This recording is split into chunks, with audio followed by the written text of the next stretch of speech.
नवरात्रीच्या रंगीबेरंगी दिवसामध्ये आज आपण ज्ञानाच्या दीपज्योतीने सजलेलो आहोत. शक्ती स्वरूपा मातृशक्ती प्रेरणाशक्ती नवरात्रीच्या पवित्र वातावरणात आपल्या सती सावित्री मंचातर्फे आयोजित समुपदेशन व पोक्सो कायदा मार्गदर्शन या कार्यक्रमाला सुरुवात करूया. देवी दुर्गेप्रमाणेच प्रत्येक स्त्रीमध्ये असणारे धैर्य ज्ञान आणि संस्काराची ज्योत अधिक प्रखर व्हावी हीच आजची भावना आहे. सती सावित्री मंच हा एक प्रयत्न आहे. स्त्री ही शक्ती आहे ती जपली गेली पाहिजे. चालू करा मॅडमचा फोटो मारायचा बाद झालं एवढंच करायचं. हां जाऊ. जवळपास 1 तास झालं तुम्ही इथं बसलेले आहात आणि तुम्ही या लकीच्या सगळ्यात छान अज्ञानहरण विद्यार्थिनी आहात. आता खरा आपला कार्यक्रम आता सुरू होतोय. हा कार्यक्रम फक्त आणि फक्त तुमच्यासाठी आयोजित केले, त्यामुळे त्याचा जास्तीत जास्त तुम्ही शांततेने लाभ घ्यायचा. त्यामुळे कार्यक्रम संपेपर्यंत कोणीही बोलायचं नाहीये. ऐका जे काही सांगतायत इथं ते सगळं तुमच्यासाठी उपयुक्त आहे. त्यामुळे आवाज कुणाचाही नको. आलेल्या पाहुण्यांचं शब्द सुमनाने स्वागत करीत आहेत गायक वृंद. अगदी उत्स्फूर्तपणे या मुलींनी गायन सादर करणार आहेत. त्या मुलींनी पुढे यायचं आहे. गायनाच्या मुलींनी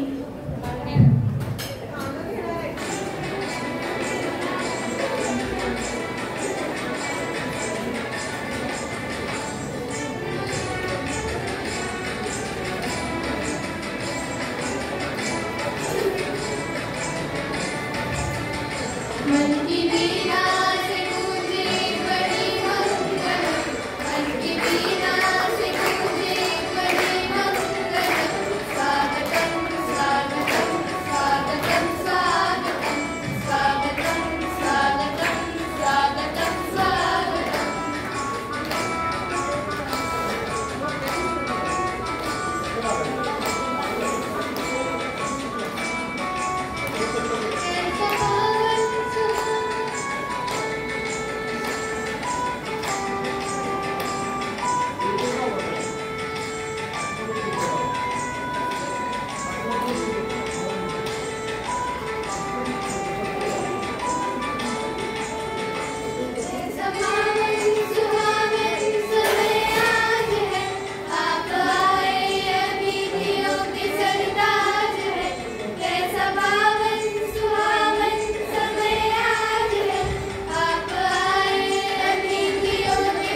बडगुजर सर यांना विनंती की त्यांनी प्रतिमा पूजन करावे.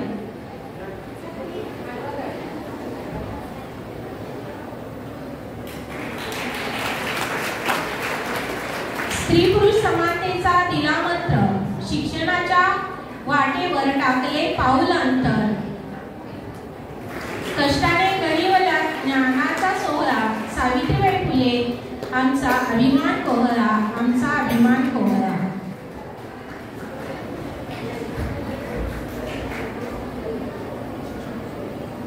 हे नवी स्वराज्याचा प्रणेता महान, हे नवी स्वराज्याचा प्रणेता महान, शौर्य पराक्रम यांचा अद्वितीय दालन.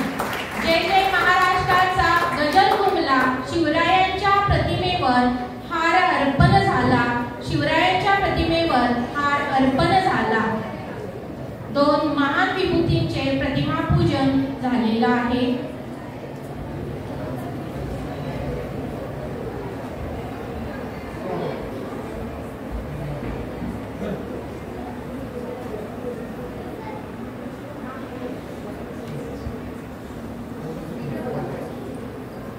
विनंती. नमस्कार. विशेष म्हणजे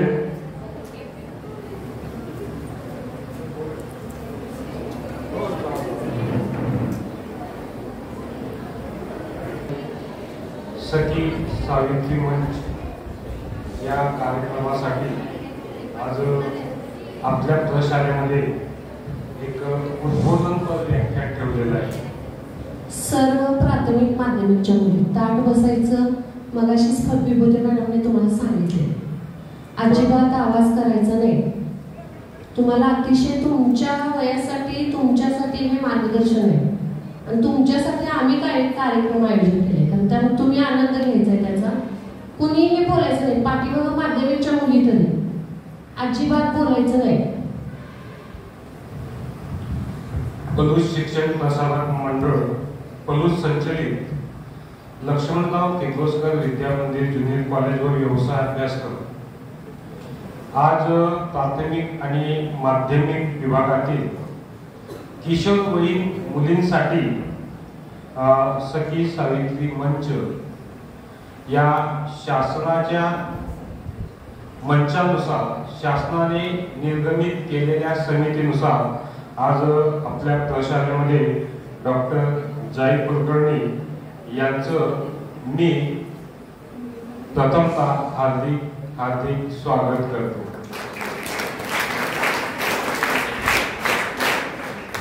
आजच्या प्रमुख पाहुण्या डॉक्टर जाई कुलकर्णी या सध्या वेळा विकास संस्था या संस्थेमार्फत समाजामध्ये एक सामाजिक संदेश देण्याचं काम करतायत आणि त्यामुळे असे जे काही रत्न असतात त्यांना आपण शोधून आणत असतो.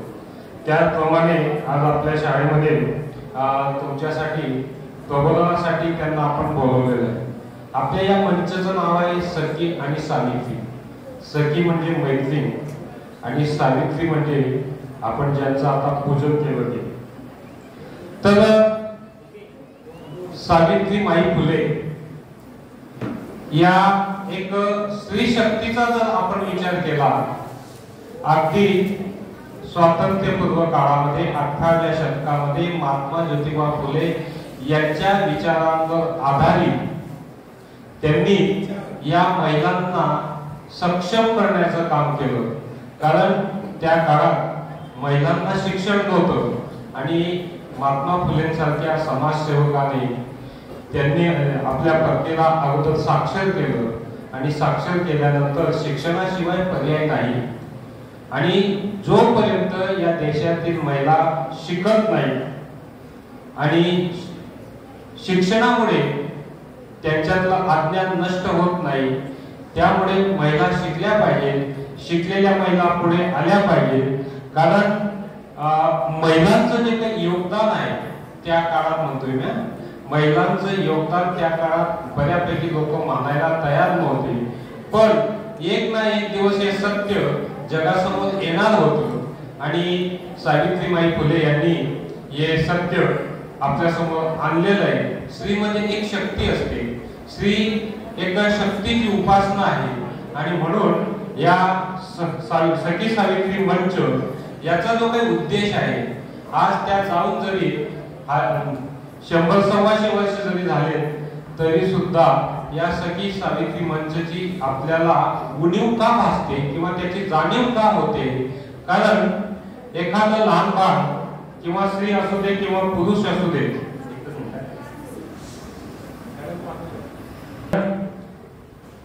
लहान मूल स्त्री असू दे किंवा पुरुष असू दे, मुलगा असू दे किंवा मुलगी असू दे, प्रथमतः ते आईच्या कुशीत जन्माला येतं आणि मग शाळा नावाच्या संस्कार मंदिरामध्ये ते वाढत जातं. शाळा नावाच्या संस्कार मंदिरामध्ये ते वाढल्यानंतर हळूहळू वेगवेगळ्या अवस्थेमधून, बाल्य अवस्थेपासून कौमार्य अवस्थेपर्यंत तो या शालेय जीवनामध्ये यशस्वी होत असतो. पण ज्यावेळेस प्रत्यक्ष समाजामध्ये तो वावरत असतो, वावरत असताना सुद्धा त्याचा परिपूर्ण बौद्धिक विकास झालेला असतो असं नाही. तर आपल्या या समाजामध्ये आज सुद्धा स्त्री आणि पुरुष हा जो काही लैंगिक भेद आहे याच्या बाबतीत आज सुद्धा नको त्या संकुचित संकल्पना माणसाच्या मनामध्ये असतात आणि त्याच्यातून नको ते महिलांवर अन्याय आणि अत्याचार होत असतात. यासाठी शासनाने वेगवेगळे उपक्रम राबवले, वेगवेगळ्या कमिट्या केल्या आणि या कमिटीच्या माध्यमातून खऱ्या अर्थाने महिलांना, मुलींना एकदम सक्षम केलं पाहिजे आणि त्यासाठी महिलांमध्ये होणारे किंवा पुरुषांमध्ये होणारे जे काही बदल आहेत, शारीरिक, मानसिक, बौद्धिक बदल, या बदलाच्या धर्तीवर एक प्रबोधन व्हावं आणि स्त्री ही या जगाची उद्धार करते आहे, तिचा आपण मान सन्मान केलाच पाहिजे, ही भावना आपल्या समाजामध्ये निर्माण झाली पाहिजे. हीच अपेक्षा ठेवून आज आपण या वेळा विकास संस्थेच्या जे काही प्रमुख आहेत डॉक्टर कुलकर्णी मॅडम यांना बोलवलेले आहे. ते आपल्याला प्रबोधन करतीलच, पण तुमच्या मनामध्ये जे काही शंका असतील, कुशंका असतील, आणि विशेष म्हणजे आज फक्त महिलांसाठी किंवा मुलींसाठीच हा कार्यक्रम आहे. आपल्या शरीरामध्ये होणारे जे काही बदल आहेत हे बदल आपण नाकारू शकत नाही. कुठलीही स्त्री मातृत्व तिचं विकसित झाल्याशिवाय तिला स्त्री म्हणून घेण्याचा अधिकार नाही असं बरेच लोक म्हणत असतील. पण स्त्रीच्या समस्या, स्त्री होणं किती सुखी आहे का दुःखी आहे हे ज्याचे त्याचं ज्याला त्यालाच कळत असतं. पण या वयामध्ये आपण एक स्त्री आहोत, भविष्यात एक आदर्श माता आहोत, अशा एक विचाराने या मॅडमचं तुम्ही व्याख्यान ऐका आणि आपल्या दैनंदिन जीवनामध्ये आपल्याला येणारे जे काही प्रसंग आहेत, बरे वाईट काय असतील ते, त्याच्यातून आपण मार्ग काढत पुढे जाऊया अशी अपेक्षा करतो आणि थांबतो. धन्यवाद.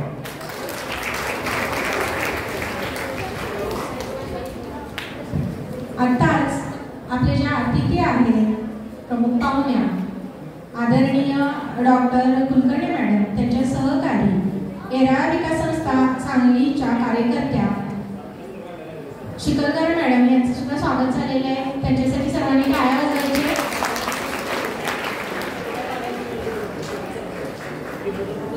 धन्यवाद सर.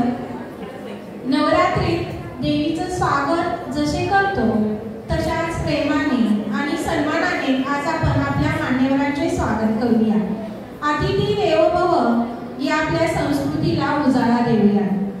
पर्यवेक्षक श्री डी.एम. बडगुजर सर यांना विनंती की त्यांनी आजच्या प्रमुख अतिथी सौ डॉक्टर जाई कुलकर्णी मॅडम यांचा सत्कार करावा.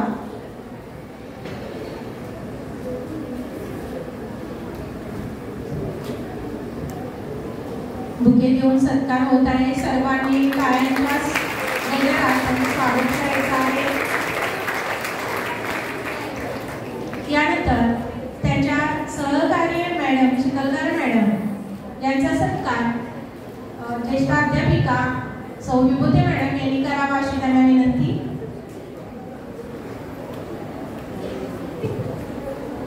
सत्कार संपन्न होत आहे. बुके देऊन सत्कार होत आहे.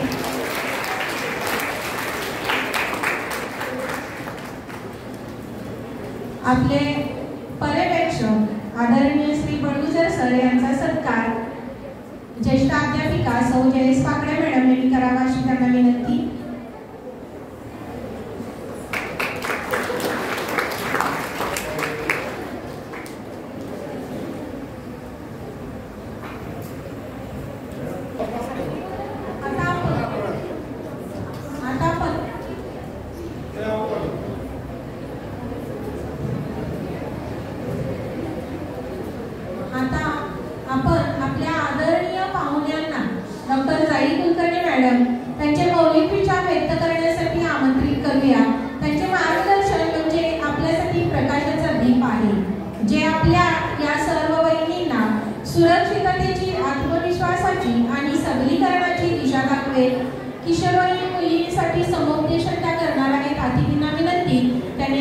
मनोगत व्यक्त करावे. धन्यवाद सगळ्यांना. मंचावरचे सर्वजण आणि आपल्या शाळेचे मुख्याध्यापक, तर विनीता मॅडम आणि सर्व शिक्षकगण आणि तुम्ही सर्व माझ्या मैत्रिणींनो, एका फोनवर विचारल्यानंतर मला हा कार्यक्रम घेण्याची परवानगी शाळेने दिली. मी आभारी आहे शाळेची खूप. आणि हा अशा प्रकारचा कार्यक्रम आम्ही 96 ते 2002 मध्ये केलेला आहे सांगली जिल्ह्यात. आणि तेव्हा गरजा वेगळ्या होत्या कार्यक्रमाच्या. आता थोड्या बदललेल्या परिस्थितीनुसार त्या थोड्या वेगळ्या आहेत, परंतु गरज आहेच. तर माझ्या छोट्या मैत्रिणींनो, कार्यक्रम थोडासा पुढे पुढे अवघड होत जाणार आहे. आता छोटा, आता सोपा आपण विषय घेऊ आणि थोडंसं आपण गेम्स, गंमत असं करत हा कार्यक्रम घेणार आहोत. म्हणजे तुम्ही काहीतरी शिकता असं तुम्हाला काही वाटणार नाही. तुम्हाला वाटणार आपलं रुटीन आहे, त्यातनं तुम्हाला हळूहळू माहिती मिळत जाईल. तर आपण एक सुरुवातीला गाणं घेऊया. तुम्हाला माहिती आहे का हमको मन की शक्ती देना? माहिती आहे गाणं? मी आपण म्हणूयात सगळ्या एकत्र.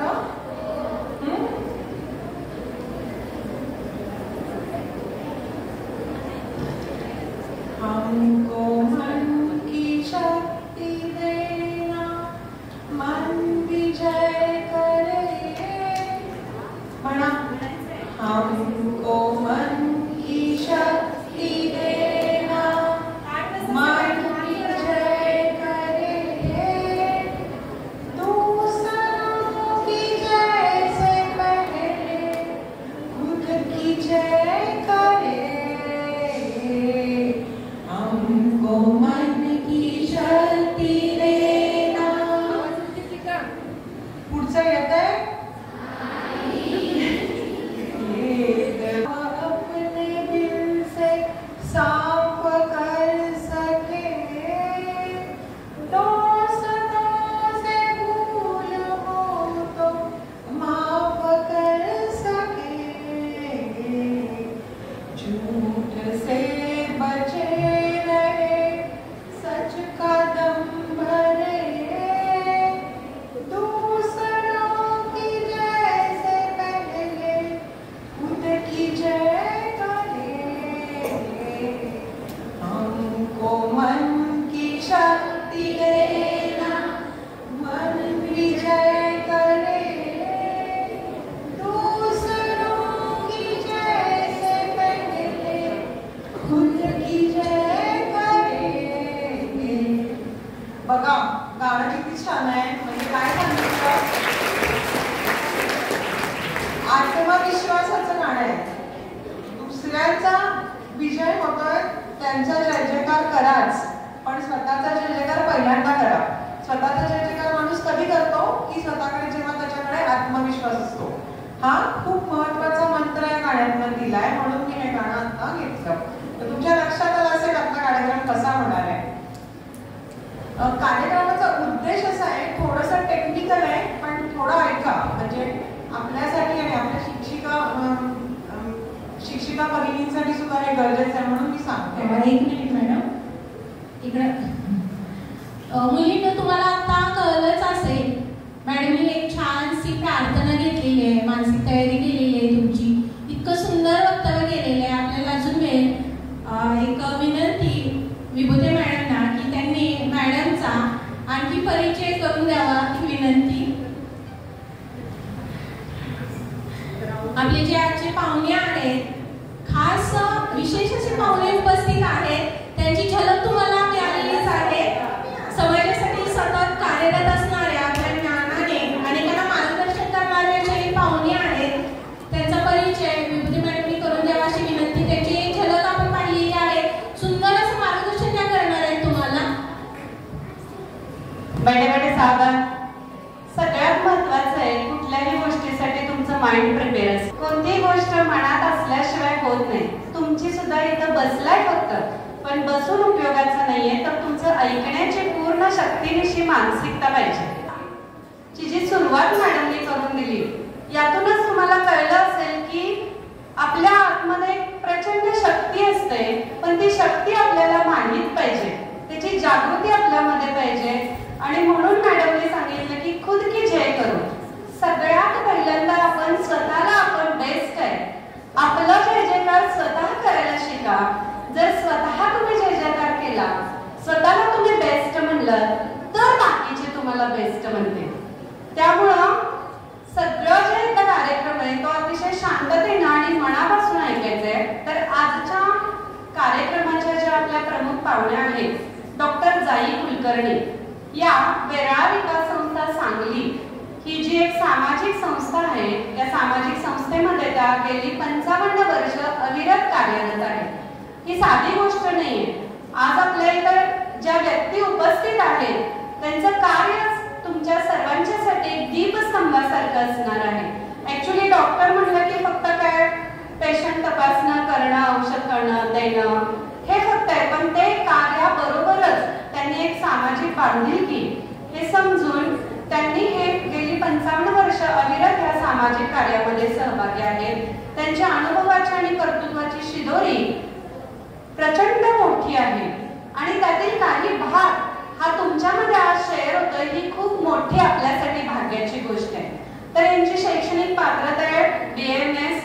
यांनी अनेक कार्यामध्ये सहभागी आहेत. फक्त आरोग्यच नाही, कारण डॉक्टर म्हणलं की आरोग्याशी संबंधित असतं, पण फक्त आरोग्यच नाही तर त्या आरोग्याबरोबर महिला सक्षमीकरण, एड्स जनजागृती, STA चे कार्यक्रम, अशा असंख्य कार्यक्रमामध्ये अगदी शेतीच्या सुद्धा म्हणजे जो भाग त्यांच्या कार्यामध्ये नाहीये त्याच्यामध्ये सुद्धा त्यांनी कार्य केलेलं आहे. सामुदायिक आरोग्य प्रकल्पामध्ये वैद्यकीय अधिकारी म्हणून 1995 ते 2003 पर्यंत त्यांनी जवळजवळ 9 वर्ष या 4 गावांमध्ये त्यांनी आरोग्य सेवा प्रदान केलेली आहे. महिला आणि आरोग्य प्रकल्प या प्रकल्पांतर्गत त्यांनी 4 महिला आरोग्य कार्यकर्त्यांना 1 वर्षाचं प्रशिक्षण दिलं आणि या माध्यमातून त्यांनी संबंधित गावामध्ये दवाखाने ओपन केले. म्हणजे आपल्या बरोबर आपल्या सहकाऱ्यांचा सुद्धा विकास होण्यासाठी त्या महिलांना प्रशिक्षित करून ते दवाखाने चालवले जातात. HIV एड्स शालेय प्रकल्पामध्ये फोर्ड फाउंडेशन तर्फे 15 शाळा व 2 महाविद्यालयामध्ये त्यांनी किशोरवयीन आरोग्य व HIV एड्स प्रकल्प सलग 6 वर्षे राबवलेला आहे आणि त्यांना त्यामध्ये अतिशय चांगल्या प्रकारे यशस्वीरित्या तो पूर्ण केलाय. STI HIV एड्स प्रकल्प यामध्ये प्रकल्प सहसंयोजक म्हणून सांगली शहरातील झोपडपट्टी व स्थलांतरित कामगार लोकसंख्येसाठी प्रकल्प त्यांनी राबवला. गेली 6 वर्ष तर 2 वर्ष लातूर आणि पंढरपूर येथे त्यांनी हा प्रकल्प राबवलेला आहे. किचन गार्डन आता हा एक नवीन प्रकल्प की जो त्यांच्या कार्यक्षेत्राशी वेगळा आहे. तर किचन गार्डन अंतर्गत त्यांनी कवटे फिराणी या ठिकाणी जवळपास 100 महिलांना भाजीपाल्याच्या बिया वितरित केल्या आणि त्याची लागवड कशी करायचं, त्याचं उत्पादन कसं करायचं याचं प्रशिक्षण त्यांनी दिलं आणि त्या महिला आजही त्या कार्यामध्ये कार्यरत आहेत. त्याचबरोबर आरोग्य हा तर त्यांचा मूळचाच विषय, त्यामुळे वाल्मिकी नगर सांगली या ठिकाणी जी झोपडपट्टी वसाहत आहे त्या ठिकाणी त्यांनी मोफत आरोग्य सेवा देण्याचं कार्य त्या आजही तिथं करत आहेत. महिला सक्षमीकरण म्हणतो आपण नेहमी आणि यासाठी बरेच कार्यक्रम पण केले जातात, पण महिला सक्षमीकरणाची गरज आहे का ग? सगळ्या मुलींना मी विचारते, आहे का नाही तुम्ही सक्षम? आवाज का येत नाही? आहे ना? हा, मग हा पहिला तुमच्या मनामध्ये हा विचार पाहिजे की आपण सक्षमच आहोत. कोणी आपल्याला दुसऱ्याने सक्षमी करून येण्याची गरजच नाही. ही गरज तुम्हाला कधीच भासू नये एवढं सक्षम होण्यासाठीच हे असे कार्यक्रम राबवले जातात. शाळेतून शिक्षण दिलं जातं, वेगवेगळ्या माध्यमातून तुम्हाला ही माहिती दिली जाते, पण तरी सुद्धा काही महिला या न्यूनगंडामध्ये असतात की आपण खूप दुबळे आहोत, आपण करू शकत नाही. ही जागृती करण्यासाठी महिला सक्षमीकरणाचे कार्यक्रम, महिलांना स्वावलंबी बनवण्याचे कार्यक्रमासाठी शिवणकाम प्रशिक्षण केंद्र केलं. त्याचबरोबर मसाला उत्पादनाचं केंद्र त्याने तिथं महिलांना सक्षमीकरणासाठी सुरू करून दिलं. ज्यावेळी आपण एखादं कार्य करतो त्यामध्ये प्रत्यक्ष सहभागी असतो, जेव्हा तुम्हाला प्रत्यक्ष अनुभव येतो त्यावेळीच तुमचं सक्षमीकरण होऊ शकतं. फक्त घरात बसून बाता मारून हे काम शक्य होत नाही. त्यामुळं त्यासाठी तुम्ही सुद्धा सतत चांगल्या कोणत्याही कार्यामध्ये आपण कार्यरत असलं पाहिजे.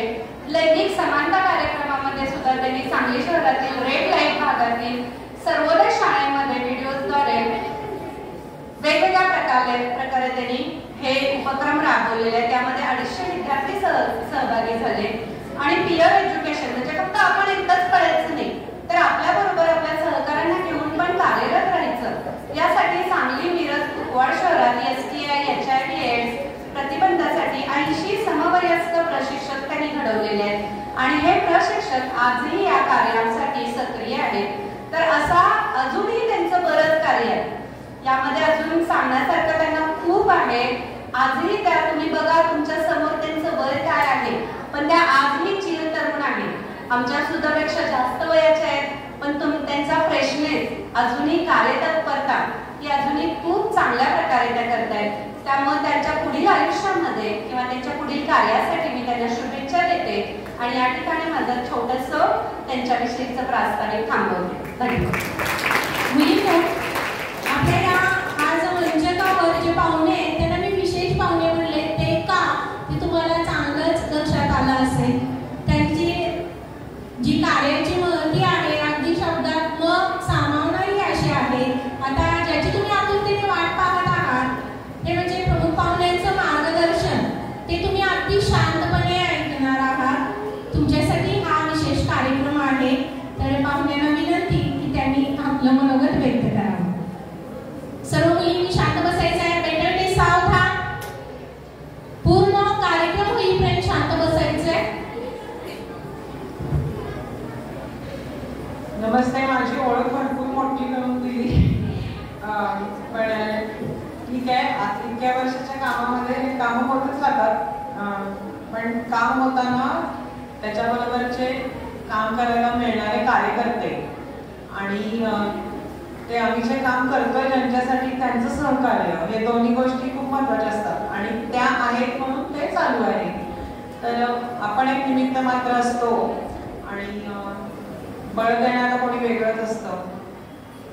तर हा आजचा आपण कार्यक्रम का घेतोय छोट्याशा एका थोडं टेक्निकल सांगते. आपापसात बोलणारे सगळ्यांनी इकडे येऊन बोला. माझ्या बरोबर या आणि कार्यक्रम घ्या. आपापसात बोलू नका कृपया. तर आपण हा कार्यक्रम घेतोय याचं कारण तुम्ही आता काय कुठल्या वयात आहे हे सगळं माहिती आहे आपल्याला की आता थोड्या दिवसातच आपण मोठे होतोय किंवा काही जणी मोठ्या झाल्या आहेत आणि म्हणजे कळीचं फूल होण्याची काळाचं वेळ आहे म्हणा हा किंवा कळी जास्त आकर्षक असते का फूल जास्त आकर्षक असतं? फूल जास्त आकर्षक असतं. कळीला छान रंग असतात की फुलांना जास्त छान रंग असतात? फुलांना. वास कुणाला असतो? फुलाला. त्यामुळे मग आकर्षण कोणाबद्दल निर्माण होतं? फुलाबद्दल. मग त्या काळात आता आपण आहोत. तर मग तुमच्या इतके सर्व फॉर्च्युनेट किंवा नशीबवान नसतात की काही जण तरी मुलींनी शिक्षण पूर्ण केलं पाहिजे असे प्रत्येक पालक नसतात किंवा आपल्यातही अजून अशा काही मुली असू शकतील की ज्यांना पालक म्हणत असतील की ठीक आहे बास आहे, लिहिता वाचता आलं, आकडेमोड समजली, हिशोब समजला, भाजी आणायचं समजलं, बास झालं आणि आता शाळा थांबवा. त्याला कारणही तशी काही घडत असतात पण सांगते. तर आपल्या देशात मोठ्या होणाऱ्या मुलींमध्ये म्हणजे साधारण 12 वर्षाच्या पुढच्या 13 वर्षात 12, 13, 14 वर्षाच्या मुलींमध्ये 2,30,00,000 मुलींची शाळा या वयात सुटते. आपली 145 कोटी लोकसंख्या आहे असं समजलं तर त्यातले 47 कोटी तुमच्या वयाचे मुलं मुली आहेत. 47 कोटी म्हणजे ऑलमोस्ट निम्म्या जवळजवळ 145 मधले से की 30% तुम्ही आहात. 30 ते 33% तुम्ही आहात. म्हणजे त्यातले 47 कोटी जर मुलं मुली म्हटले तर 33 कोटी मुली आहेत आता आणि त्या ह्या तुमच्या वयातल्या. मग 33 कोटी मुलींसाठी किती सुंदर कार्यक्रम ऍक्च्युली व्हायला पाहिजे. 33 कोटी छोटी संख्या नाहीये पण हा खूप दुर्लक्षित विषय ठरतो. असं टेबल खुर्ची मांडून आणि समोर मुलींना बसवून आता तुमच्यामध्ये काही बदल व्हायला लागले, शारीरिक बदल होत आहेत, मानसिक बदल होत आहेत, ह्याबद्दल बोललं नाही जात. म्हणजे याबद्दल कानामध्ये बोललं जातं एकमेकांच्या. घरामध्ये मोठी बहीण छोट्या बहिणीला सांगते, आई मोठ्या बहिणीला आईने सांगितलेलं असतं, किंवा आणि आसपासच्या कुठल्या तरी माहिती मिळते. आणि आता आपल्या हातात आणि एक आलाय, पिशाचच म्हणते की त्याला, एक मोबाईल. म्हणजे नको नको ते ज्ञान त्याच्यातनं येतं. म्हणजे पाहिजे ते येतच नाही, नको ते येतं तेवढं. ते आहे आपल्या हातात. नंतर टीव्ही आहे आणि मग वेगवेगळ्या पुस्तकं आहेत, त्याच्यातनं येतं. आम्ही जेव्हा हा कार्यक्रम घेत होतो तेव्हा ही आक्रमणं खूप कमी होती. आता ती आक्रमणं वाढली आहेत आणि चुकीची माहिती पण खूप त्या छोट्या नको असलेल्या गोष्टीतून आपल्याला मोबाईलमधून मिळत असते. पाहिजे असलेली माहिती असते, परंतु चुकीची पण असते. आणि जास्ती एक वेळ असं आहे की माहिती थोडी कमी मिळाली तरी खरं चुकीची माहिती नाही मिळाली पाहिजे. पण आपण त्या आता काळामध्ये आहोत, म्हणून हा आपण कार्यक्रम घेतोय. तर पहिल्यांदा आपण शारीरिक बदलांपेक्षा मानसिक बदल बघूया. आणि मानसिक बदल म्हणजे शारीरिक बदल घडताना मानसिक बदल आधी घडतात आणि ते शारीरिक बदल स्वीकारण्यासाठी मानसिकता तयार होणं किंवा सक्षम होणं किंवा मानसिकता कणखर होणं गरजेचं आहे. म्हणून मानसिक बदल आधी घेऊयात. तर आपण इतिहासामध्ये स्वातंत्र्य लढा शिकतच आहोत. तर तुम्ही सगळं बघितलं असेल, ऐकलं असेल, चाफेकर बंधू वगैरे, जे कान्हेरे आणि आपले भगतसिंग, राजगुरू, सुखदेव म्हातारे एकदम होते नाही, एकदम म्हातारे होते ना, 70, 80, 90 वर्षाचे होते. म्हातारेच होते का? मग केवढ्या वयाचे होते? लहान होते? केवढ्या वयाचे होते? बाळ होते?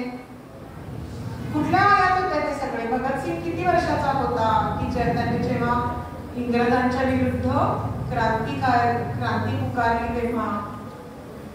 तरुण होता की नाही तुमच्यासारखा? बोला ना, मग बोलायला येते आपल्याला सगळ्यांना. सांगा.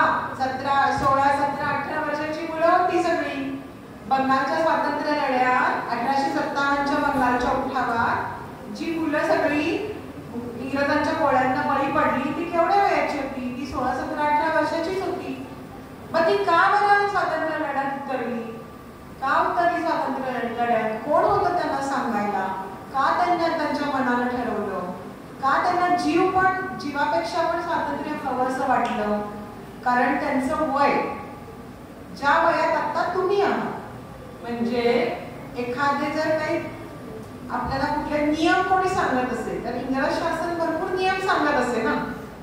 इंग्रजांनी आपल्या देशाला त्यांचा देश म्हटलं आणि स्वतःचे नियम आपल्यावर लादायला सुरुवात जेव्हा केली तेव्हा झालं काय की बंडखोर वृत्ती त्या मुलांची उफाळून झाली की आम्ही काय यांचं ऐकू, हा देश आमचा आहे, आम्ही ठरवणार आम्हाला काय हवंय ते.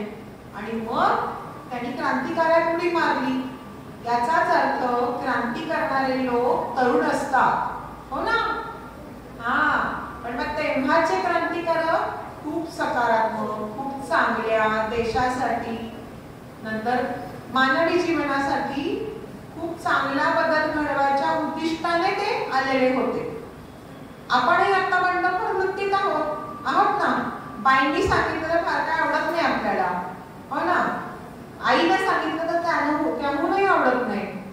आईने सांगितलं बटा काढू नको, केस नीट बांध, संध्याकाळी उशिरा मैत्रिणीच्याकडे जाऊ नको, किंवा टीव्ही बघू नको, सारखा मोबाईल करू नको. ह्यातलं काय आवडतं आपल्याला? ह्यातलं आपल्याला काहीही आवडत नाही. का? तर बंडखोर वृत्ती, होय ना? की कुणीही सांगितलेलं फार काय ऐकायचं नाही, हो ना? तर ती बंडखोर वृत्ती काय येते? तर संप्रेरकांच्या स्त्रवण्यामुळे जे शरीरात बदल घडत आहे त्याच्याबरोबर मनातही बदल घडत आहे. त्या मनातल्या बदल जे घडत आहेत याच्यामुळे ही बंडखोर वृत्ती येते. पण ही बंडखोर वृत्ती जेव्हा येते म्हणजे एकाच वेळी सगळ्या घटना आपल्या बरोबर होत आहेत. एकाच वेळी आपल्याला करिअर म्हणजे काय, आपण काय व्हायचंय, काय शिकायचंय, किती पुढे जायचंय हे ठरवायचा हाच कालखंड आहे. 8वी, 9वी, 10वी हो ना, आत्ताच आपण अभ्यास करणार, एखादी शाखा निवडणार, पुढे शिकणार, हा तोच कालखंड आहे. तोच कालखंड आहे की त्याच्या शरीरात बदल घडताय. हो ना, उंची वाढती आहे, नंतर आपल्या शरीरात इतर बदल घडतायत. छातीचा साईज वाढतोय, नितंबाचा साईज वाढतोय, नंतर काही जणींना पिरियड सुरू झालेले आहे. हो ना, हे सगळे बदल घडतात. म्हणजे किती मोठे असे भडीमार आहेत आपल्यावर आता. त्याबरोबर मानसिक पण बदल घडतात. मग हे सगळं होत असताना आपल्याला करिअर पण ठरवायची आहे. म्हणजे किती अवघड कालखंडातून आता आपण चाललोय. तर ह्या 33 कोटी मुली, मुलग्याच्या बाबतीतही हे घडतं, ते उरलेलं 33 कोटी, पण तुम्ही याच्यामध्ये हे घडतंय. आणि मुलगी जर शिकली नाही किंवा मुलीने जर शिक्षणातील रस दाखवला नाही तर लहान गावामध्ये तर होतच होतं, मोठ्या गावातही होतं की आई वडील ठरवतात की 1 चान्स देऊ, 2 चान्स देऊ, तिसऱ्यांदा म्हणतात की बाबा ही काही शिकत नाही आहे, तिचं लग्न वगैरे करून घेऊ आपण. हो ना, तर मग झालं ना, मग शिक्षण राहिलं, सगळं राहिलं, पायावर उभं राहणं राहिलं. आता मॅडमनी सांगितलं, गुरुदत्त मॅडमनी, आपण स्वतः सक्षम आहोत. होय, आपण सक्षम आहोत, पण आपल्याला तशी जर संधी नाही मिळाली ते सक्षमपणा दाखवण्याची, तर काय करायचं? तर ती संधी असता आपल्या हातात आहे. तर ती संधी आहे. रस्त्यावर आपण जात असतो आणि वळण असतो समोर, पण समोरच्या ड्रायव्हरला तो ब्लाइंड एंड असतो आणि ते दिसतच नाही ते वळण आहे ते, मग त्याच्यावर त्याचा बाण नसतो. तसा आपला ब्लाइंड एंड आहे तुमच्या आयुष्यात असं समजा. तेव्हा बाण दाखवायचं काम शिक्षक, आई वडील आणि आमच्यासारखे लोक करत असतात. तो बाण आहे, ते वळण आहे, ते महत्वाचं वळण आहे, ते चुकू नका, तिथे धडपडू नका, तिथे तुमचा तोल जाऊन देऊ नका आणि तिथे स्वतः खूप संभ्रम राहा. आपण एक गेम घेणार आहोत, पण गेमसाठी उठण्याच्या आधी थोड्या आणखी काही गोष्टी सांगायच्या आहेत मला.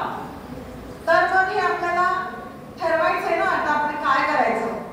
तर हे ठरवताना सर्वात पहिली महत्वाची गोष्ट काय माहितीये तुम्हाला? नकार देणे शिकणे. नकार द्यायला शिकायचं. आणि नकार कधी देतो माणूस की हे मला नाही करायचंय. आईने एखादी ताटात भाजी वाढली आणि ती जर नको असेल तर आपण आईला किती जोरात ओरडून सांगतो ही मला नाही खाय भाजी, मी हे नाही खाणार. हो ना, म्हणजे मी चटणीशी खाईन चपाती, पण तुम्ही भाजी नाही खाणार आहे. ज्या छोट्याशा त्या भाजी खाण्याला पण तुम्ही नकार देता, त्याच तीव्रतेने तुम्ही एखादी मैत्रीण तुम्हाला जर चुकीचं काहीतरी सांगत असेल किंवा एखाद्या रस्त्यावरच्या मुलांचं टोळकं तुम्ही शाळेत येता जाता तिथं थांबत असेल आणि त्याच्यातला एखादा मुलगा तुम्हाला काहीतरी नको ते सांगत असेल, तर तेव्हा त्याला नकार द्यायची शक्ती आपल्याला कधी पाहिजे की नको पाहिजे ना? ती नकार द्यायची शक्ती आपल्याला त्या क्षणी आली पाहिजे. तो नकार तुम्ही स्वतः द्यायचा आहे, कारण आपल्याला डोके, आपल्याला खांद्याच्या वरती बुद्धी आहे आणि त्या बुद्धीला आतापर्यंत आपली 7वी 8वीच्या वयापर्यंत आपण घासून पुसून तयार केलंय. आपल्याला आई वडिलांनी, आपल्या शिक्षकांनी भरपूर काही शिकवलंय, सांगितलंय. त्याचा कधी उपयोग आपण करणार आहे? ती वेळ आत्ताच आहे. मग कोणालाही नाही म्हणण्याची कला फार चांगली आहे. भीड ही भिकेची दुसरी बहिणी म्हणतात. भीड करायची नाही. अरे बापरे, आता तो मला काय म्हणेल, ती मला काय म्हणेल, आता मग मी काय करू? मग मी त्यापेक्षा हो म्हणते. नाही, तुम्हाला जर पटलं नाही तर प्रत्येक कुठल्याही छोट्या गोष्टीला नकार देऊ शकता. एखाद्या मैत्रिणींनी सांगितलं की संध्याकाळी 7 वाजता तिकडे एक डान्सचा प्रोग्राम आहे, आपण बघायला जाऊ. एक अमुक तिकडे सिनेमा आहे, जाऊ. किंवा कुणाच्या तरी मैत्रिणीच्या घरी कोणी नाहीये आणि आपण एक टीव्हीचा कार्यक्रम बघायला जाऊ, आपण मैत्रिणी. तर आपण त्याला नाही म्हणायचंय, कारण आपल्याला बुद्धी आहे. संध्याकाळी 7च्या नंतर आपण नाही शक्यतो बाहेर पडायचे. पक्षी सुद्धा घरी येतात, त्यांना काय एवढासा टेम्पो सुद्धा पक्ष्यांचा, पण अंधार पडायला लागला की सगळे टोळक्याने घरी जातात. का घरी जातात? कारण त्यांना घराची ओढ असते आणि त्यांना घरात जास्त सुरक्षित वाटतं. असं घर हेच जास्त सुरक्षित आहे काही वेळा. तर त्यावेळेस नकार देणे, नकार देताना कसा द्यायचा? कुठल्याही मैत्रिणीने काही चुकीची गोष्ट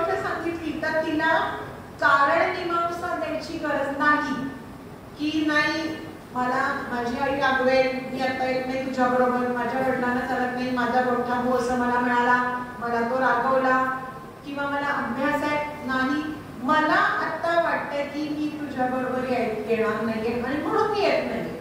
कारण मी मावसा द्यायची नाही, स्वतःला आधी वाटलं पाहिजे, स्वतःला आधी समजलं पाहिजे की हे आपण करणं चुकीचं आहे. ही निर्णय घ्यायची क्षमता आता निर्माण व्हायला पाहिजे तुमच्यामध्ये, आणि ती सर्वात महत्वाची आहे. त्याबरोबर आणखी काय यायला पाहिजे, तुम्हाला आता लक्षात आलं असेल, आई वडिलांनी काही सांगितलेलं, मोठ्या बहिणीने सांगितलेलं बिलकुल करायचं नाही, आवडत नाही, अशी हा कालखंड आहे. पण ते आपल्यापेक्षा 4 पावसाळे जास्त पाहिलेले लोक आहेत ना, त्यांच्या अनुभवात काहीतरी सांगतायत, हो ना. मग ते आता टीव्हीवरचं एखादी नटनटी काय सांगतात ते सुद्धा कान देऊन ऐकतो, तसं आपल्या आई वडिलांचं पण ऐकायला हवं, शिक्षकांचं पण ऐकायला हवं. याच ह्याच्यात आणि एक होतं म्हणजे एकांताची आवड निर्माण होते, की मला मी एकटी आहे, किंवा मला घरात सगळे असंच बोलतात, सगळेजण मलाच फक्त बोलतात, बाई फक्त मलाच टार्गेट करतात, तिला कधी बोलत नाही, मलाच बोलतात, आई मलाच बोलते, बहिणीला कधी बोलत नाही, मलाच बोलते, भावाला कधी बोलत नाही, मीच तेवढी वाईट आहे का, मीच तेवढी वाईट आहे का, असं एक स्वतःच्या भोवती कोश निर्माण करायचा. आणि हा कोश खूप वाईट असतो. हा कोश निर्माण केला की असं वाटतं की एखादा बाहेरचा मुलगा मुलगी जर आपल्याशी खूप छान बोलत असेल तर आपल्याला वाटतं हा नाही, तो व्यक्ती चांगला आहे, घरातले माझे सगळे फार वाईट आहे. हे नाही व्हायला पाहिजे, कारण घरातले असं काही तुझ्यामुळे कधीच करत नाही, मलाच सगळे बोलतात असं कधीही नसतं. सर्वांना समानच वागणूक असते, हाताची बोटं ही 5च असतात आणि एकसारखीच असतात. जरी छोटं मोठं असलं तरी ती प्रत्येक गरजेची एक मूठ वळवायला, ठीक आहे. एका बोटाने काहीच होत नाही आणि एक बोट नसलं तरी चालत नाही. तर त्यामुळे आपल्यालाच फक्त टार्गेट करतात, आपल्यालाच फक्त बोलतात, असं मनात नाही आता येता कामा. जबाबदारीने निर्णय घेणे, निर्णय क्षमता विकसित करणे आणि आपल्या मूल्यांशी आणि उद्दिष्टांशी खंबीर राहणे, हे जर शिकलात ह्या वयात तर कधीही तुम्ही तुमच्या उद्दिष्टापासून टळणार नाही. काय जबाबदारीने निर्णय घेणे म्हणजे एखाद्या मैत्रिणीला नाही सांगायचं तर जबाबदारी स्वतःची, काय सांगितलं कारण मीमांसा द्यायची नाही. स्वतःला वाटलं पाहिजे की मी हे करणार नाही, स्वतःला वाटलं पाहिजे मी खूप अभ्यास करणार आहे, स्वतःला वाटलं पाहिजे मी पाढेपाठ करणार, स्पेलिंग पाठ करणार, मी हे करणार, मी ही कडे अवघड गणित सोडवायचा प्रयत्न करणार. स्वतःला वाटायला पाहिजे. जबाबदारीचा निर्णय घेणे, मूल्यांशी आणि उद्दिष्टांशी सुसंगत वागणे. आपली मूल्य, आपली उद्दिष्ट, आपण कोण आहे, आपण काय करणार आहे आणि आपण कशाचं शिक्षण घेतोय हे कधीही नाही आता या वयात विसरायचं. आणि आई वडिलांच्या, शिक्षकांच्या छोट्यातल्या छोट्या सांगण्याला, एखाद्या त्यांच्या नाराजीला किंवा प्रोत्साहनाला महत्त्व द्यायचं. त्यांना पण खूप काम असतं, त्यांना खूप शिकवायचं असतं, विषय असतात, करिक्युलम पूर्ण करायचा असतो. प्रत्येक मुलीला समोर धरून त्या फार नाही सांगू शकणार, पण एखाद्या मुलीच्या बाबतीत एखादी गोष्ट खटकत असेल तर बाई एकच वाक्य बोलतील, त्या मुलीने ते पटकन समजून तसं ती वागली तर तिच्या भल्याचं होणार. त्याचप्रमाणे आई सुद्धा, आई आपल्या रोजचं काम करत असते, बऱ्याच आया नोकऱ्या पण करतात, त्यावेळी तिला वेळ नसतो तुमच्यासाठी काम, म्हणजे तुमचं रोजचं सगळं बघणं आणि शिवाय तुमच्या वागण्यावरती नियंत्रण ठेवणं एवढं पटकन प्रत्येक वेळा बिचारीला जमायला तसं नाही. पण तरी पण ती सांगते की प्रियांका हे आता तू असं करू नको बरं का, किंवा वैशाली तू हे आता असं करू नको बरं का, हे मला काही पटलेलं नाहीये. पण नाही, वैशाली मी ठरवलंच आहे की मी करणार आहे, आईच्या डोळ्याचं कोण ती करणार आहे. पण आईने सांगितलेली एखादी गोष्ट, एखादं सुचवलेलं काही असेल तर ते त्या क्षणी तिने जर तंतोतंत पाळलं तर भलं कोणाचं होणार आहे, तिचंच होणार आहे. कारण आईचं आयुष्य आई जगलेली आहे. आईच्या आयुष्यात आईने मॅक्झिमम तिला हवं ते छान सगळं केलेलं आहे. आता तुमचंच काळखंड आहे की तुम्हीच करायचंय काहीतरी, तुम्हीच तुमची उद्दिष्ट साध्य करायची ही वेळ आहे. तर आपण एक छोटा गेम घेणार आहोत. त्या गेम मध्ये गेमचं स्वरूप पहिल्यांदा मी सांगते. 60 जणी 50 जणी आणि असं करू पहिल्यांदा 50 नंतर परत पुढच्या 50 असे. तुम्हाला जर वेळ असेल तर आपण हा कितीही वेळ गेम खेळू शकतो. गोल करायचंय. मॅडम गोल करायचंय बरं का. हा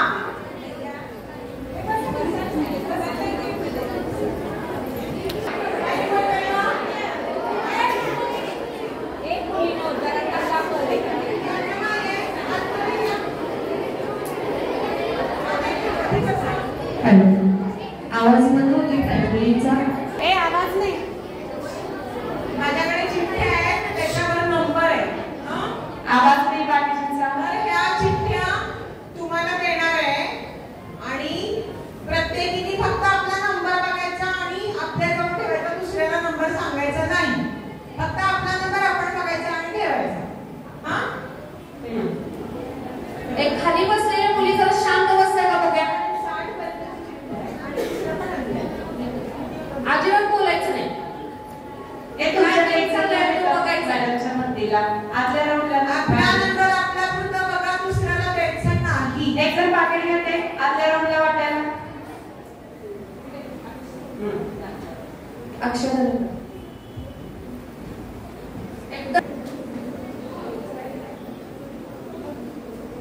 आतला कोण पाहिजे तर आणखी थोडासा मोठा करणे. बाहेरच्या मुली गर्दीत वेळ कमी होती का नाही.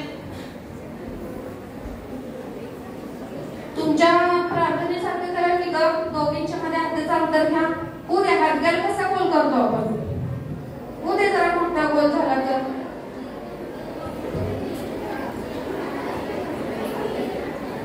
आता दोन्ही हाताचा नाही, एका हाताचा.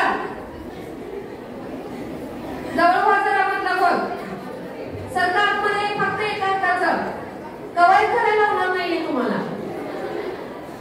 एका हाताचं अंतर घेऊन करा. जेणेकरून काय मॅडम मी डान्स वगैरे सांगितलं तर तुमचं तुम्हाला करता येईल. हा असं वाटतंय का आता गोल केल्यानंतर आपण गरबा खेळायचा असं वाटतंय का तुम्हाला. पण तसं काही नाहीये. तसं काहीही नाहीये. मॅडम ज्या सांगतायत त्याप्रमाणे रूल्स फॉलो करायचे. मिळाला सगळ्यांना चिठ्ठ्या. आता एखादी कोणीतरी चोर पाहिजे. चोर कोण होणार. चोर व्हायला सुद्धा हिंमत लागते. पोलीस आणि पोलीस. हा तू पुढच्या ह्याच्यात. आता तू पोलीस आहेस ना. हा तर आता पोलिसांनी एक काम करायचंय की पोलीस आहे. एकच जण पोलीस. एकच पाहिजे. चोर नको. आता चोर नको. चोर नको होणार. पोलीस आहेस. एक पोलीस. हा आता तुझं काम असं की 1 ते 60 प्रत्येकाला मिळाल्या चिठ्ठ्या. सगळ्यांना एक चिठ्ठी मिळाली. मॅडम सगळ्या चिठ्ठी संपल्या ना. 2-3 राहिल्या. अक्षर मडके. तर अक्षरा आता तू पोलीस आहेस तर तू कोणतेही 2 नंबर सांगायचे. कोणतेही म्हणजे आता मी सांगते स्वतःला सोडून ना. म्हणजे स्वतःचा नाही घ्यायचा. तुला माहिती तुझा नंबर काय तो सोडून. म्हणजे 25 आणि 38 कुठलेही. आता 25 आणि 38 ला माहिती आहे की माझा 25 आणि माझा 38 आहे. हा उदाहरण आहे. तुम्ही तू एक नंबर सांगू नको. हे उदाहरण देते. तर 25 आणि 38 ला माहिती आहे की माझा नंबर 25 आहे माझा 38 आहे.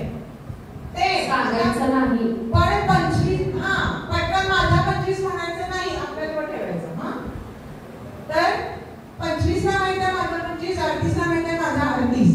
पण 38 ला 25 कोण माहित नाही आणि 25 ला 38 कोण माहित नाही. हा हे तुम्ही एकमेकींना वेगळ्या वेगळ्या खुणांनी सांगायचे. कशाही म्हणजे 25 ला मी 25 सांगणार 38ला समजायला पाहिजे असं.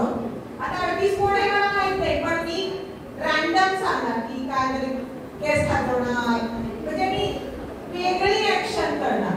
हा की त्याच्यात त्या 38ला कळलं म्हणजे हा ही 38 आहे आणि ही 25 आहे असं. आणि हे करायचं तुम्ही कोण आहात हे या पोलिसाला नाही समजायला पाहिजे. म्हणजे 25 आणि 38 हे दोन चोर आहेत, पण हे या पोलिसाला बिलकुल नाही समजायला पाहिजे. आणि एक गंमत आहे की त्यांनी एकमेकांना आपली जागा पण बदलायची. म्हणजे 25 आणि 38नी एकमेकात त्या पोलिसाला न करता जागा बदलायची. आणि पोलिसाचं काय काम आहे, पोलिसांनी हा खाना खुणा ओळखायचे आणि 25-38 कोण आहे हे मनात धरायचे आणि त्या जागा बदलताना ती जागा पटकन पटकवायची. थोडासा अवघड गेम आहे आणि थोडासा डोकं लावणारा गेम आहे. तर आपण आता जे शिकलोय मगाशी की सूचनाचं काटेकोर पालन, नंतर आपला कोण परका कोण हे ओळखणे, आपल्या आईने आपल्या बाईने सांगितलेल्या छोट्याच्या छोट्या कुठल्याही सूचनेचा मान राखणे आणि त्याप्रमाणे कृती करणे, हे सर्व याच्यातून आपल्याला आपल्या डोक्यात तल्लक ठेवायचं. हा सुरू कर. सांग तू दोन हात.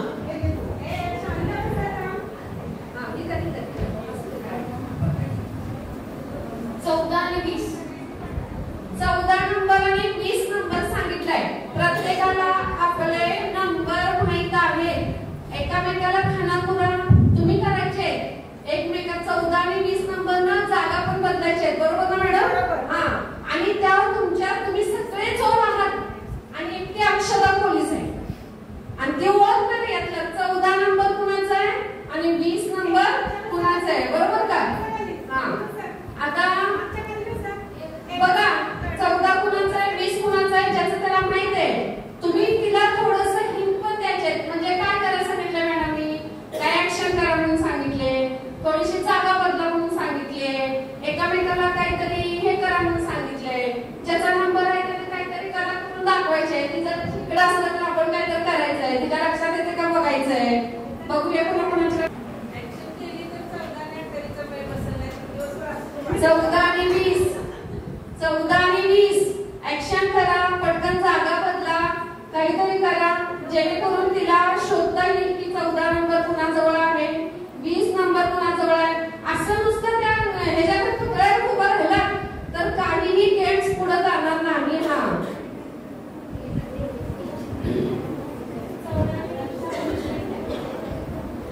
शोधलं की सापडतं. नजर पाहिजे आपली तीक्ष्ण.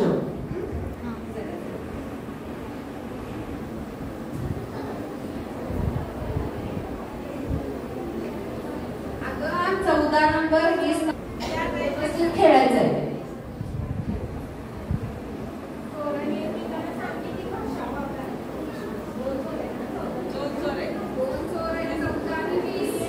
चौदा आणि 20 नंबर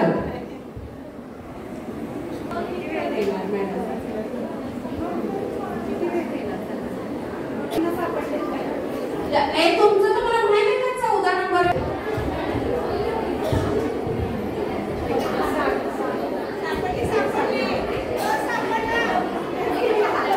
सापडले. 14 नंबरचा चोर मॅडम काय करायचंय पुढे आता?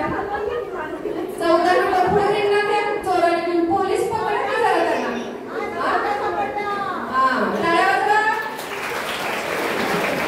14 नंबर. आता 20 नंबर अक्षदा मॅडमने सांगितलं तसं राऊंड मार मारले त्यांनी सापडले बघ पट पट पट पट पट. 20 नंबरच्या मुलगीला माहित आहे का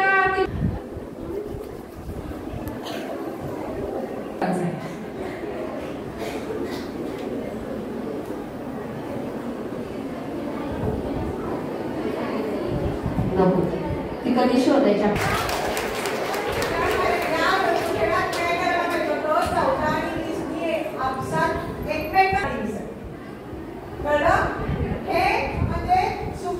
सूक्ष्म आपल्याला आपल्या जवळच्या व्यक्तीने सांगितलेल्या एखादी सूचना आपण कशी ग्रास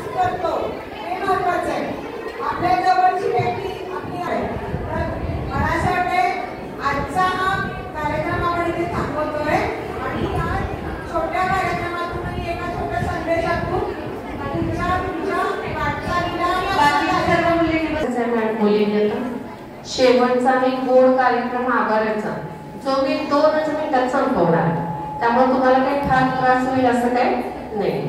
शांततेमध्ये आज सखी सावित्री मंच आयोजित किशोरवयीन मुलींना कार्यक्रम इथे संपन्न झाला. हा शेवटचा म्हणजे आभार, त्याबद्दल मी कार्यक्रमाच्या आयोजकांना सुरुवातीलाच धन्यवाद देते. प्रशालेचे या कार्यक्रमासाठी सहकार्य लाभलेले प्रशालेचे मुख्याध्यापक सावंत सर, मुख्याध्यापक R P. Kadam sir, supervisor Ganas sir, Badgujar sir, supervisor Sable sir, या सर्वांचे मी सुरुवातीला मनपूर्वक आभार मानते. तसेच या कार्यक्रमासाठी लाभलेल्या प्रमुख पाहुण्या जाई कुलकर्णी व त्यांच्या सहकारी शिकलगार मॅडम, वेळा विकास संस्था यांनी खूप सुंदर व मोलाचे मार्गदर्शन केले. तुमच्या आता मानसिक आणि शारीरिक बदलात होणारा बदल आणि त्याचबरोबर एखादा गेम घेऊन एकमेकांना पुन्हा काही ओळखते का ही बघण्याची वृत्ती, याची समज तुम्हाला आता दिलेली आहे. मॅडम खूप छान कृती आणि त्याबद्दल तुमचे खूप खूप मनपूर्वक आभार. इथे उपस्थित असणाऱ्या सर्व महिला अध्यापिका त्यांचेही मनपूर्वक आभार. तसेच रांगोळी विभाग, रांगोळी काढलेली त्या नववीच्या विद्यार्थ्यांनी, स्वागत गीतेच्या प्राथमिकच्या मुली, सूत्रसंचालन करणाऱ्या गुरु मॅडम आणि फोटोग्राफी आणि व्हिडिओ शूट करणाऱ्या मुली, त्यांचेही मनपूर्वक आभार. तसेच इतर जवळजवळ 1 तास चालू असलेला हा जो कार्यक्रम आहे, जो त्यांनी शांतपणे ऐकून घेतला आणि त्यात सहभागी झाला, त्याबद्दल तुमचे सर्वांचे मनपूर्वक कौतुक. आता पुढील सूचना मिळाली कीच आपण उठायचं आहे, तोपर्यंत शांत बसा. शिंदे मॅडम